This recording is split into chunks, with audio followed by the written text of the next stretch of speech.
The SpongeBob SquarePants movie.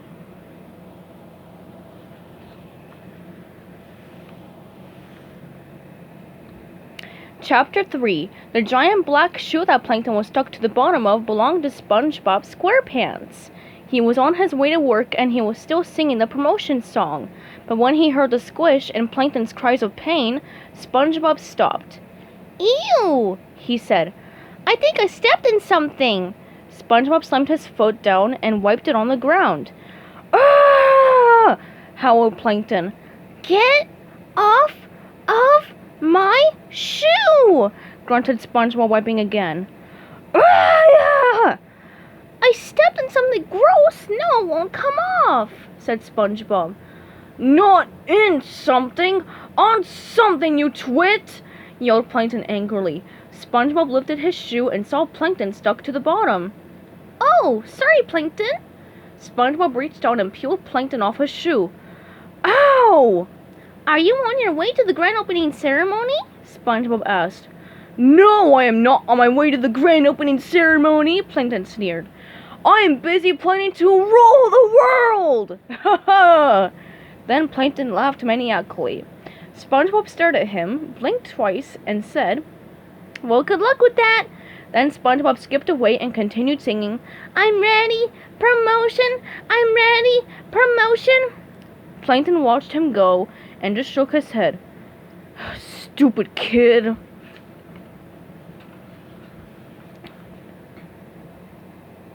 When SpongeBob reached the Krusty Krab 2, he couldn't believe his eyes. Everyone who was anyone was there. It was a real show. The new Krusty Krab 2 restaurant was just as cool as the original. Even better, it was right next door. "That Mr. Krabs is a genius," said SpongeBob. "No wonder he makes so much money." "Welcome," said Mr. Krabs. "Welcome everyone to the grand opening of the Krusty Krab 2. Mrs. Puff inflated her puffer belly and scowled. She turned to Sandy Cheeks. "I can't believe we paid $9 for this." "I paid 10, said Sandy. As SpongeBob pushed his way to the front of the crowd, he spied Mr. Krabs. The proud owner has his claws raised. He was almost ready to cut the ceremonial ribbon and officially open the new restaurant. "Before we begin with the ribbon cutting, I'd like to introduce our new manager." "Yes!" shouted SpongeBob as he danced in a circle. "Yeah, now we're talking!" Squidward, sitting next to SpongeBob's side, hoping this would all be over soon. "Ahem. Well, anyway," Mr. Krabs began, "the new manager is a loyal, hard-working employee." "Yes?" said SpongeBob, sticking his thumb into his chest. "And the obvious choice for the job," said Mr. Krabs. SpongeBob looked up at Squidward. "He's right." "And it is a name you all know, a name that starts with an S." "That's me!" crowed SpongeBob. Mr. Krabs rolled his eyes, then continued, "Please welcome our new area manager, Squidward Tentacles." Behind Mr. Krabs, a huge banner with Squidward's face on it was lowered from the ceiling. Another banner unrolled below. It read, "Congratulations, Squidward." "Yes! Yeah!" screamed SpongeBob, jumping up and down like a crazy sponge. Then he turned to Squidward. Yeah. "Better luck next time, buddy," said SpongeBob. "Woohoo!" SpongeBob leaped onto the stage and knocked Mr. Krabs aside. "Yeah, all right! Hooray for me!" cried SpongeBob. In front of everyone, SpongeBob spoke into the microphone. "People of Bikini Bottom, as the manager..." SpongeBob," said Mr. Krabs, tapping him on the shoulder. "Hold the phone, folks," said SpongeBob. "I'm getting an important news flash from Mr. Krabs, manager stuff. Go ahead, Mr. K." Mr. Krabs leaned in and whispered something in SpongeBob's ear. SpongeBob listened, then spoke right into the microphone. "I'm making a complete what out of myself?" Mr. Krabs cringed and whispered some more. "The most embarrassing thing you've ever seen?" repeated SpongeBob loudly. Mr. Krabs whispered again.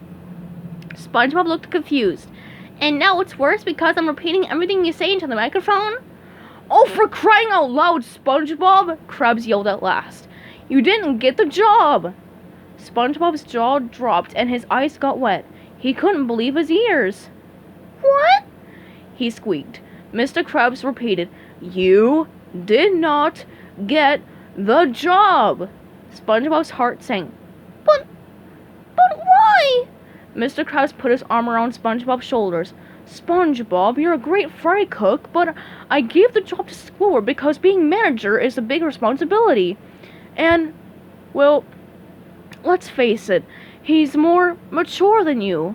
SpongeBob looked up at Mr. Krabs with sad eyes. "I'm not mature?"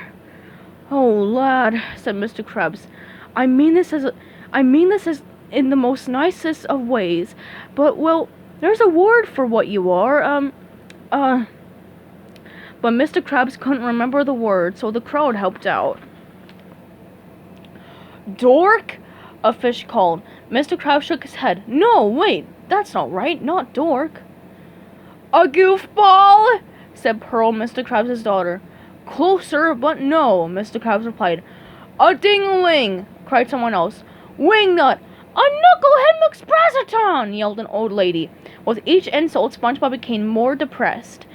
"All right, that's enough!" Mr. Krabs commanded. Then he patted SpongeBob on the back. "Look, what I'm trying to say to you is, you're just a kid, and to be a manager, you have to be a man. Otherwise, they call it kidager. You understand, Edger? I mean, do you understand, SpongeBob?" "I guess so, Mr. Krabs," mumbled SpongeBob. Heartbroken, SpongeBob climbed off the stage. As he trudged away, Mr. Krabs called him, but SpongeBob couldn't hear anything. He was too sad. "I'm ready. Depression," sang SpongeBob with a sigh. "I'm ready. Depression." Mr. Krabs shook his head sadly. "Poor kid." Suddenly, someone shouted, "Hooray for SpongeBob!" Everyone looked up to see Patrick swing down from the sky. SpongeBob's best starfish friend was dressed in balloons and dragging a big banner that read, "Hooray for SpongeBob!" Patrick slammed right into the giant Squidward banner, sending the whole stage crashing to the ground. The crowd scattered in panic. From inside the middle of the wreckage, Patrick's dopey sweet voice called out, "Where did everybody go?"